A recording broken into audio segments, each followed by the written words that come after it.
and welcome to my show on civil rights. My name is Barbara Bullen, and I'm one of the radio hosts for the New Heights Show on Education and the New Heights Educational Group. I hope you enjoy the show, and I'm asking our listeners to consider becoming a sponsor. This show is pre-recorded. This show is based on Elizabeth Cady Stanton, writer, suffragist, women's rights activist, and abolitionist, one of many radio shows which will be aired. Taken from wikipedia.org. Elizabeth Cady Stanton, November the 12th, 1815 to October the 26th, 1902, was an American writer and activist who was a leader of the women's rights movement in the United States during the mid to late 19th century.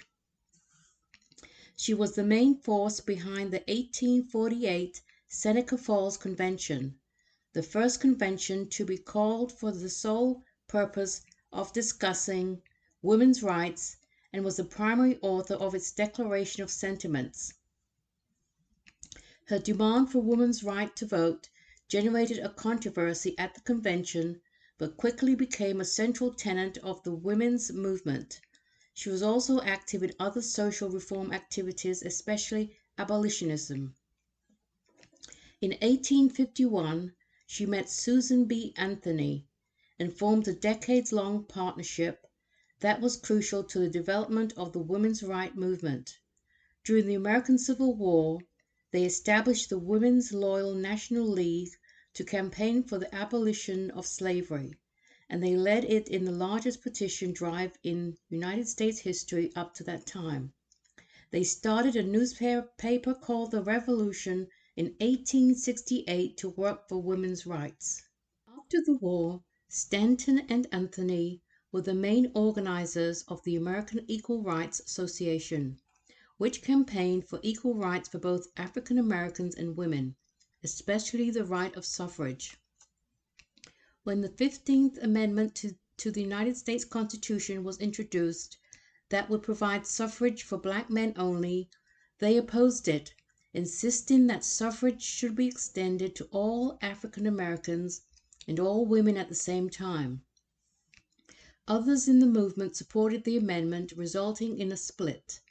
During the bitter arguments that led up to the split, Stanton sometimes expressed her ideas in elitist and racially condescending language, for which her old friend Frederick Douglass reproached her. Stanton became the president of the National Women's Suffrage Association, which she and Anthony created to represent their wing of the movement.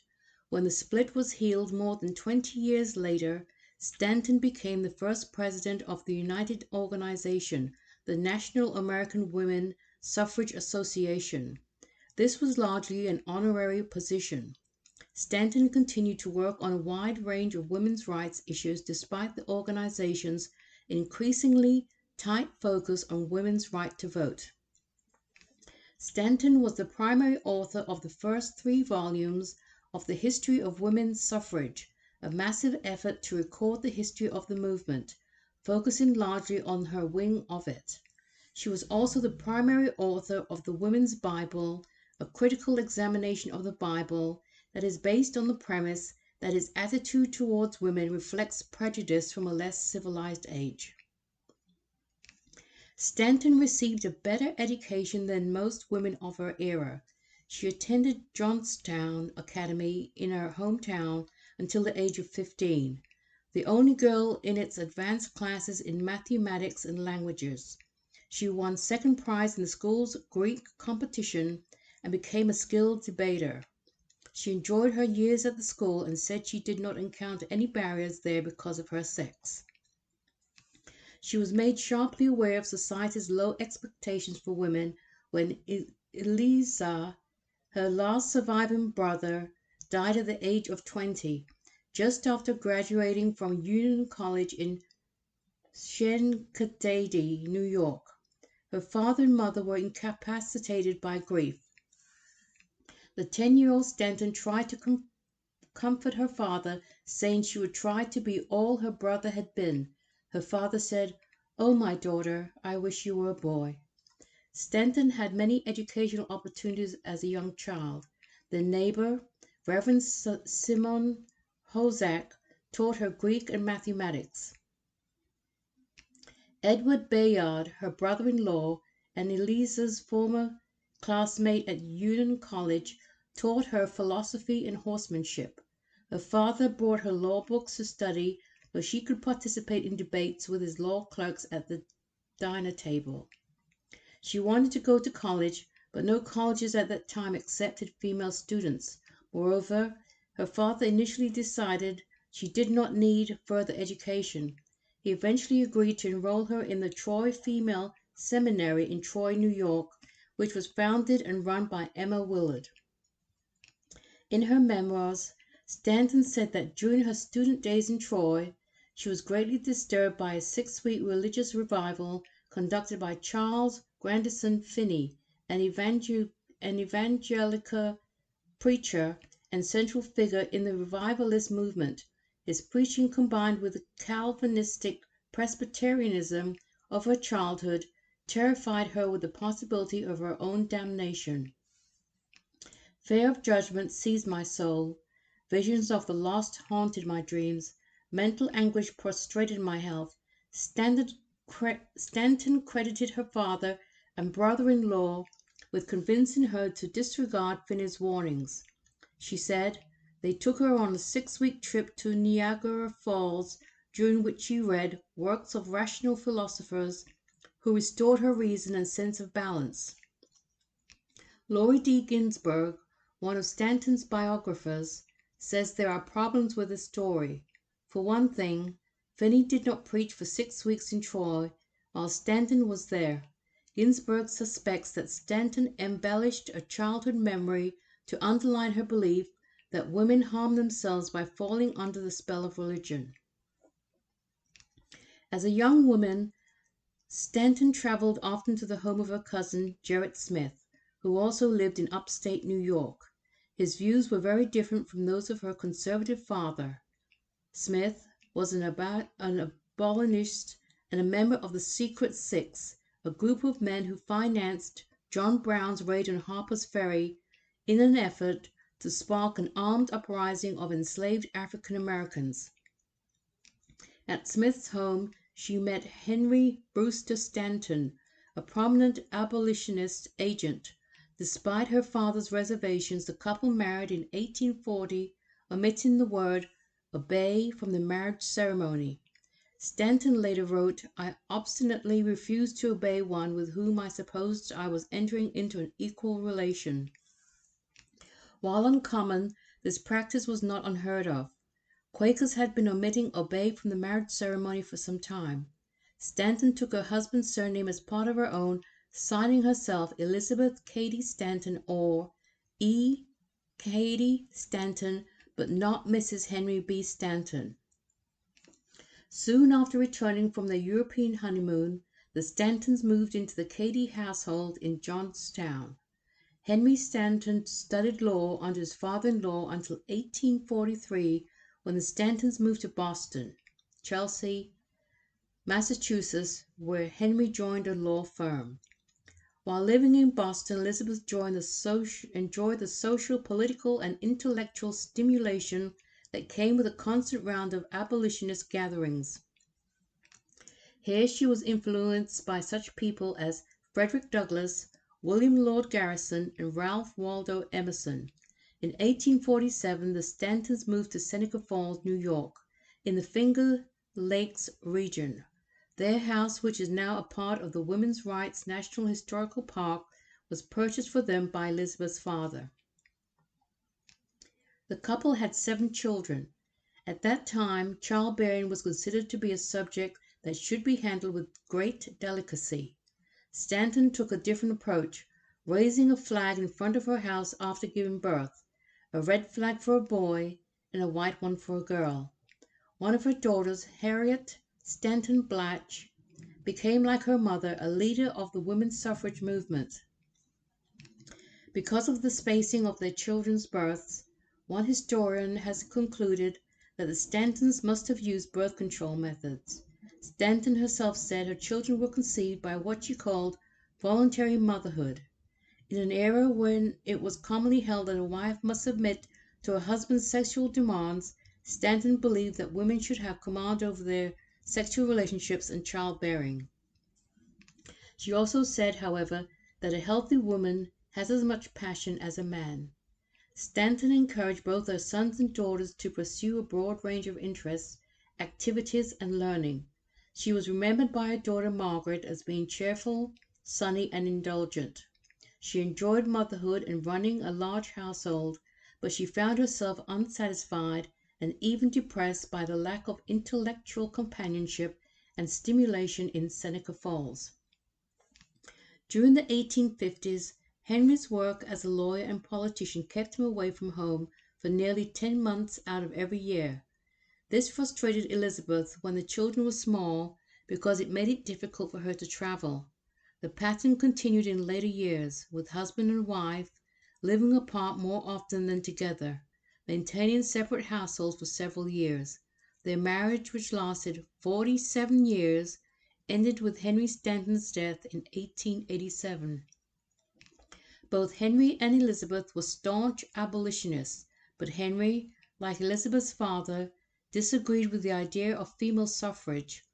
One biographer described Henry as, at best, a half-hearted women's rights man.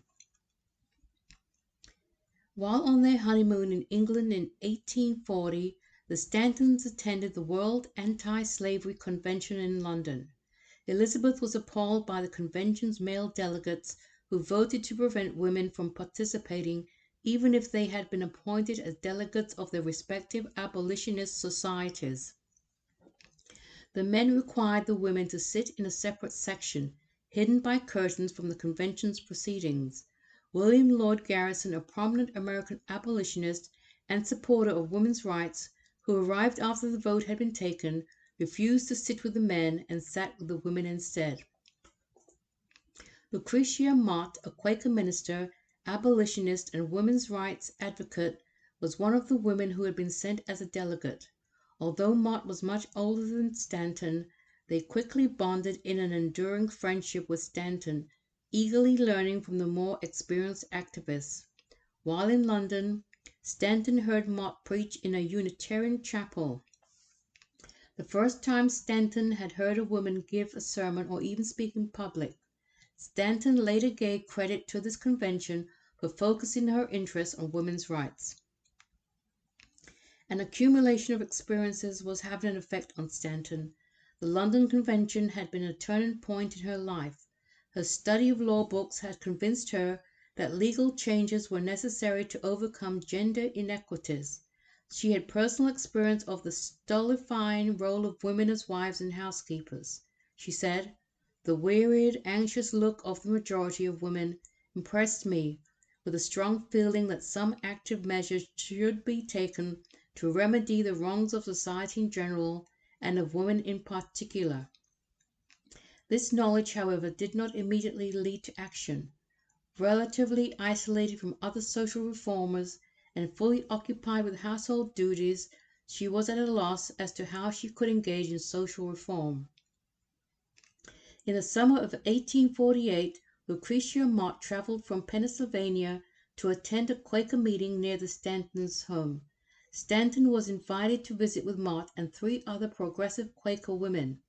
Finding herself in sympathetic company, Stanton said she poured out her long accumulating discontent with such vehemence and indignation that I stirred myself as well as the rest of the party to do and dare anything.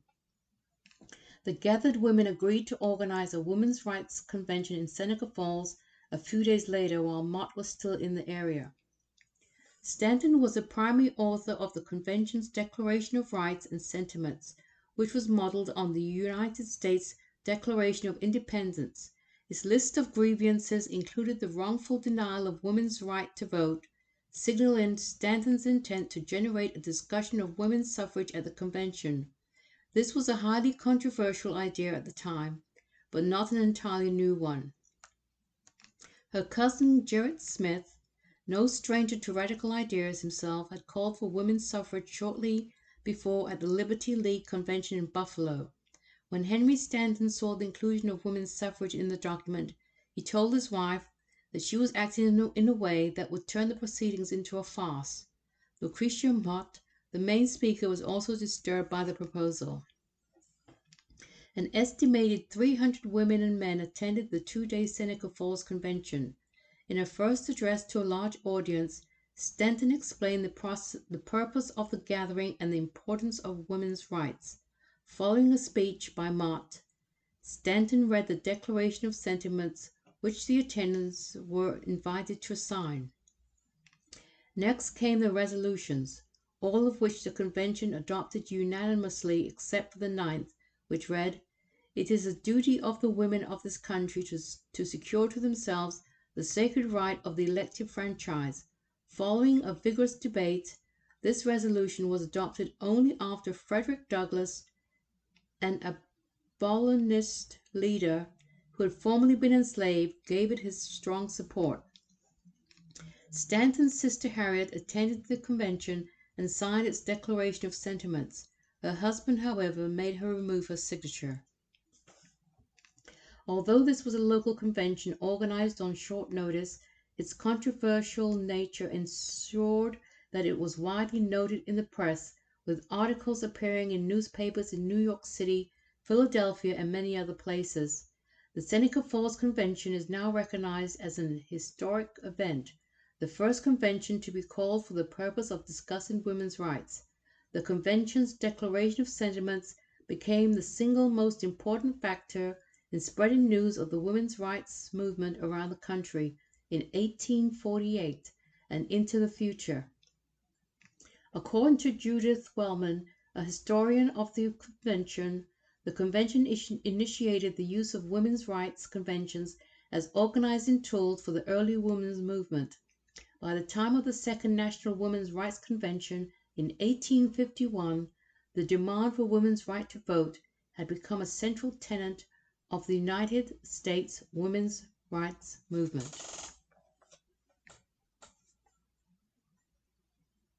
Right now, you might be struggling through your classes or even failing them. You might be worried that you may not finish high school. There might have even been a thought that you may not be smart enough. Well, the New Heights Educational Group begs to differ. We not only think you are smart enough, but with our help, you will complete your high school diploma. The New Heights Educational Group strives to improve your academic success through its tutoring services. To learn more, please visit newheightseducation.org and contact us. New Heights Educational Group, educational resources to help reach your goals. Hello, listeners. If you're enjoying the New Heights show on education and want to support or donate to our organization, please visit www.newheightseducation.org. And while you're there, check out our online store.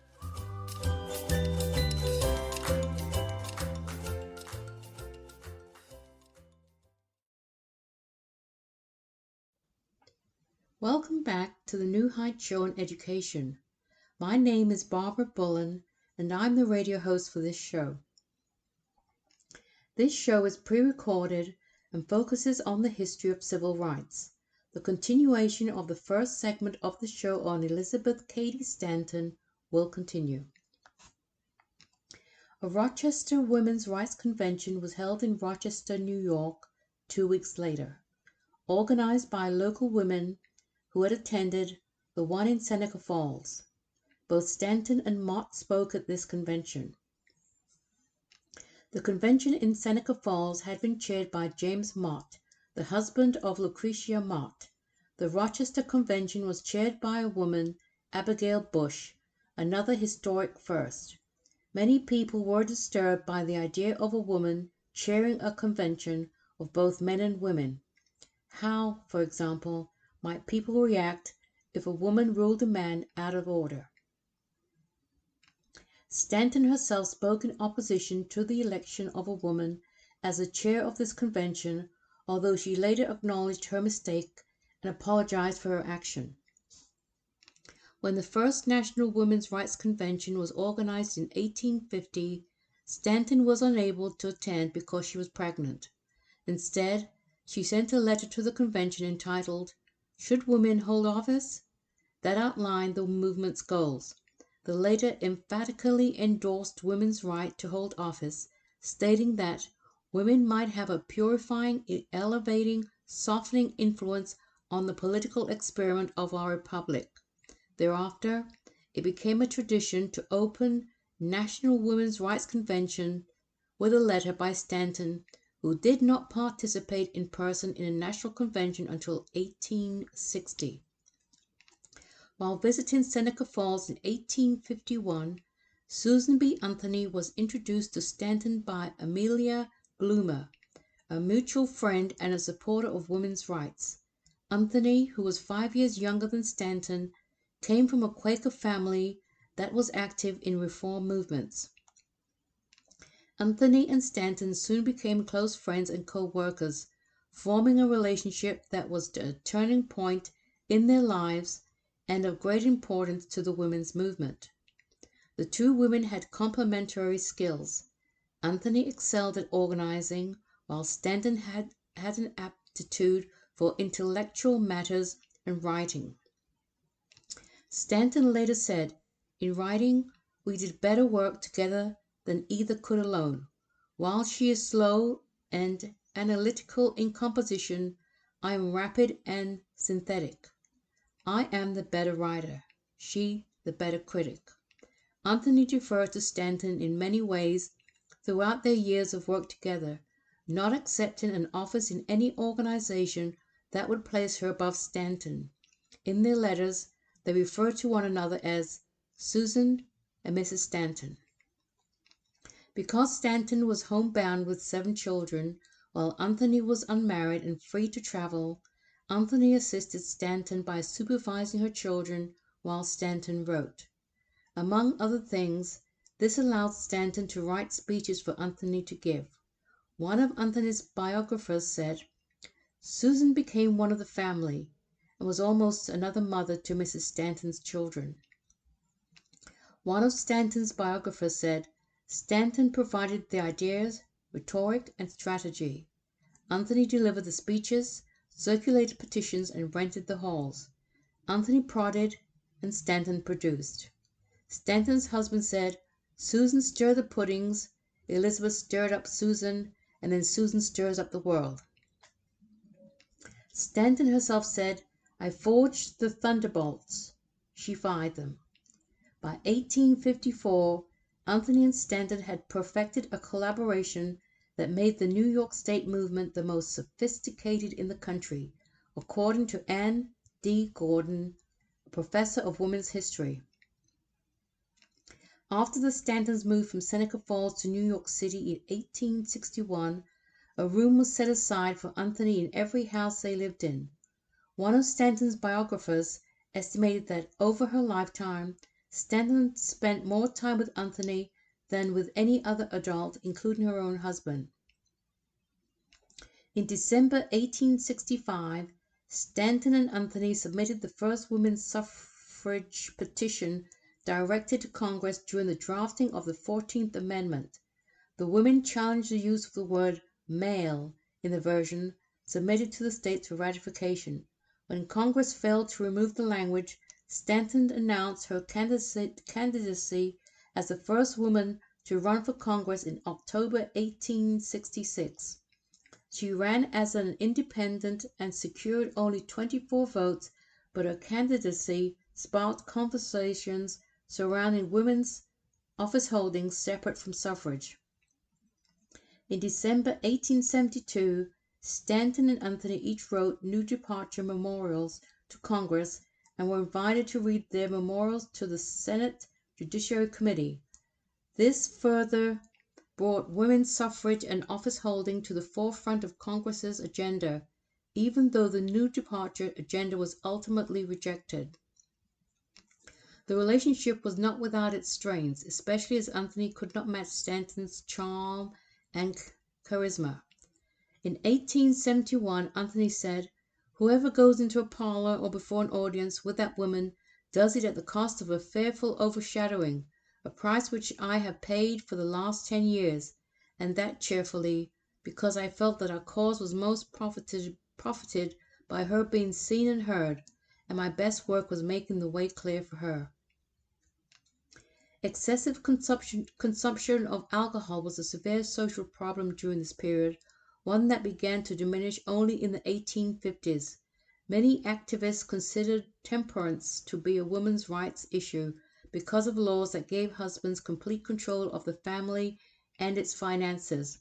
The law provided almost no recourse to a woman with a drunken husband, even if his condition left the family destitute and he was abusive to her and their children. If she managed to obtain a divorce, which was difficult to do, he could easily end up with sole guardianship of their children. In 1852, Anthony was elected as a delegate to the New York State Temperance Convention. When she tried to participate in the discussion, the chairman stopped her, saying that women delegates were there only to listen and learn. Years later, Anthony observed, "No advanced step taken by women has been so bitterly contested as that of speaking in public. For nothing which they have attempted, not even to secure the suffrage, have they been so abused, condemned, and antagonized." Anthony and other women walked out and announced their intention to organize a women's temperance convention. Later that year, about 500 women met in Rochester and created the Women's State Temperance Society, with Stanton as president and Anthony as state agent. This leadership arrangement, with Stanton in the public role as president and Anthony as the energetic force behind the scenes, was characteristic of the organizations they founded in later years. In her first public speech since 1848, Stanton delivered the convention's keynote address, one that antagonized religious conservatives.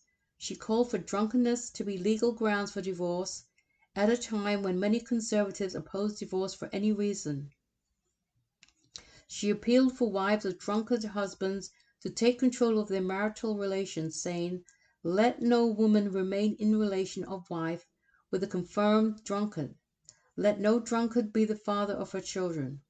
She attacked the religious establishment, calling for women to donate their money to the poor instead of to the education of young men for the ministry, for the building up a theological aristocracy, and gorgeous temples to the unknown God. At the organization's convention the following year, conservatives voted Stanton out as president, whereupon she and Anthony resigned from the organization. Temperance was not a significant reform activity for Stanton afterwards, although she continued to use local temperance societies in the early 1850s as conduits for advocating women's rights. She regularly wrote articles for the Lily, a monthly temperance newspaper that she helped transform into one that reported news of the women's rights movement. She also wrote for the Una, a women's rights periodical edited by Paulina Wright Davis, and for the New York Tribune, a daily newspaper edited by Horace Greeley. The status of married women at that time was in part set by English common law, which for centuries had set the doctrine of coverture in local courts. It held, wives were under the protection and control of their husbands. In the words of William Blackstone's 1769 book, Commentaries on the Laws of England, by marriage, the husband and wife are one person in law, that is, the very being or legal existence of the woman is suspended during the marriage. The husband of a married woman became the owner of any property she brought into a marriage. She could not sign contracts, operate a business in her own name, or retain custody of their children in the event of a divorce. In practice, some American courts followed the common law. Some southern states like Texas and Florida provided more equality for women. Across the country, state legislatures were taking control away from common law traditions by passing legislation. In 1836, the New York legislature began considering a Married Women's Property Act with women's rights advocate Ernestine Rose an early supporter who circulated petitions in its favor. Stanton's father supported this reform. Having no sons to pass his considerable wealth to, he was faced with the prospect of having it eventually passed to the control of his daughter's husbands. Stanton circulated petitions and lobbied legislators in favor of the proposed law as early as 1843. The law eventually passed in 1848. It allowed a married woman to retain the property that she possessed before the marriage or acquired during the marriage, and it protected her property from her husband's creditors. Enacted shortly before the Seneca Falls Convention, it strengthened the women's rights movement by increasing the ability of women to act independently.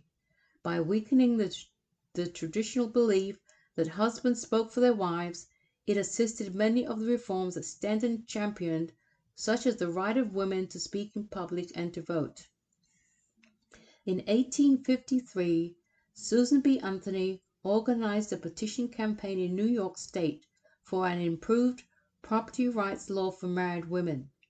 As part of the presentation of these petitions to the legislature, Stanton spoke in 1854 to a joint session of the Judiciary Committee, arguing that voting rights were needed to enable women to protect their newly won property rights. In 1860, Stanton spoke again to the Judiciary Committee, this time before a large audience in the Assembly chamber, arguing that women's suffrage was the only protection for married women, their children, and their material assets. She pointed to similarities in the legal status of women and slaves, saying, "The prejudice against color, of which we hear so much, is no stronger than that against sex. It is produced by the same cause, and manifested very much in the same way. The Negro skin and the women's sex are both prima facie evidence that they were intended to be in subjection to the white Saxon man." The legislature passed the improved law in 1860. Stanton had already antagonized traditionalists in 1852 at the Women's Temperance Convention by advocating a woman's right to divorce a drunken husband. In an hour-long speech at the 10th National Women's Rights Convention in 1860, she went further, generating a heated debate that took up an entire session. She cited tragic examples of unhealthy marriages, suggesting that some marriages amounted to legalized prostitution. She challenged both the sentimental and the religious views of marriage, defining marriage as a civil contract subject to the same restrictions of any other contract. If a marriage did not produce the expected happiness, she said, then it would be a duty to end it. Strong opposition to her speech was voiced in the ensuing discussion. Abolitionist leader Wendell Phillips, arguing that divorce was not a woman's rights issue because it affected both women and men equally, said the subject was out of order and tried unsuccessfully to have it removed from the record. In later years on the lecture circuit, Stanton's speech on divorce was one of her most popular, drawing audiences of up to 1,200 people. In an 1890 essay entitled Divorce versus Domestic Warfare, Stanton opposed calls by some women activists for stricter divorce laws, saying, "The rapidly increasing number of divorces, far from showing a lower state of morals, proves exactly the reverse. Women is in a transition period from slavery to freedom, and she will not accept the conditions and married life that she has heretofore meekly endured." In 1860, Stanton published a pamphlet called The Slave's Appeal, written from what she imagined to be the viewpoint of a female slave. The fictional speaker uses vivid religious language. "Men and women of New York, the God of thunder speaks through you." That expresses religious views very different from those that Stanton herself held. The speaker describes the horrors of slavery, saying, "The trembling girl for whom thou didst pay a price but yesterday in a New Orleans market is not thy lawful wife." Foul and damning both to the master and the slave, is a wholesale violation of the immutable laws of God.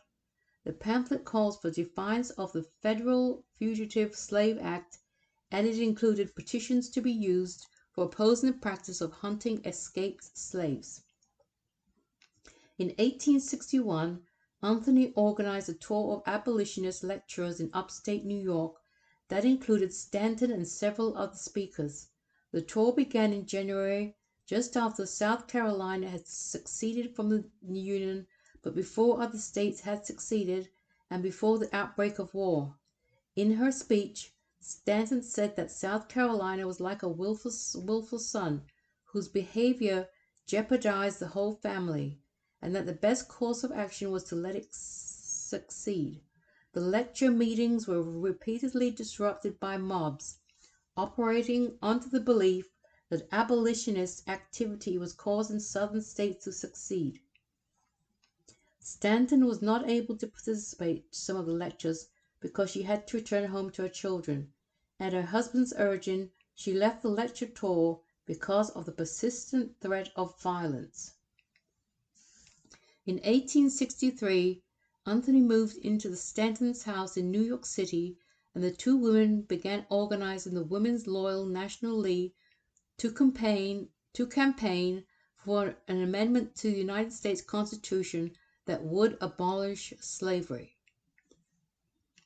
Stanton became president of the new organization, and Anthony was secretary. It was the first national women's political organization in the United States. In the largest petition drive in the nation's history up to that time, the League collected nearly 400,000 signatures to abolish slavery, representing approximately 1 out of every 24 adults in the northern states. The petition drive significantly assisted the passage of the 13th Amendment, which ended slavery. The League disbanded in 1864 after it became clear that the amendment would be approved. Although its purpose was the abolition of slavery, the League made it clear that it also stood for political equality for women, approving a resolution at its founding convention that called for equal rights for all citizens regardless of race or sex. The League indirectly advanced the cause of women's rights in several ways. Stanton pointedly reminded the public that petitioning was the only political tool available to women at a time when only men were allowed to vote. The success of the League's petition drive demonstrated the value of formal organization to the women's movement, which had traditionally resisted being anything other than loosely organized up to that point. Its 5,000 members constituted a widespread network of women activists who gained experience that helped create a pool of talent for future forms of social activism, including suffrage. Stanton and Anthony emerged from this endeavor with significant national reputations. This comes to the conclusion of the show. The next show will be on the continuation of Elizabeth Cady Stanton's, where the American Equal Rights Association and other issues will be discussed. Thank you for listening. You can reach me by email, barbarab@newheightseducation.org. Be sure to join me every Sunday at radio.newheightseducation.org, 5 p.m. Eastern Standard Time, as I discuss the history of civil rights. Also join Olani and Tabit's pre-recorded radio show, which airs by Friday at 6 p.m. Eastern Standard Time, and Pamela Clark's pre-recorded shows, which airs Wednesday by 6 p.m. Eastern Standard Time. Civil rights is our right. Have a great week.